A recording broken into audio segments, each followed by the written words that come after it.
দাদা কি খবর? এই জায়গায় নতুন জায়গা দেখতেছি, নতুন সিস্টেম। হ্যাঁ দাদা, আসলে এই বাঁশের পুলে আজকে আমি বহুদিন পর একটা নির্দিষ্ট জায়গা খুঁজে পেলাম।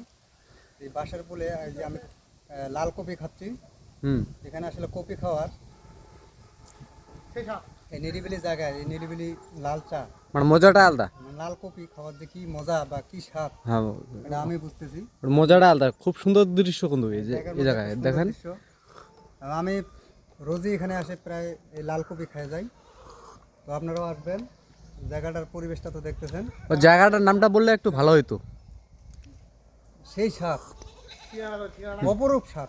না, বলতেছি জায়গাটার নামটা বলতে এই জায়গাটা একটু আমাদের বললে ভালো হতো। জায়গাটা আমাদের কাছেই, এটা হচ্ছে ঠাকুরগাঁও বড় খোঁচাবাড়ির সাথেই আমার বাড়ির এলাকা। তো আমি প্রায় রোজ এখানে আসি, আমি এই যে লাল কপি খাই যাই। তো আপনারাও আসবেন। হ্যাঁ, পার্কের মতো এখানে দাঁড়া দাঁড়া খুব সুন্দর কপি খাইতে পারবেন। তো সবাই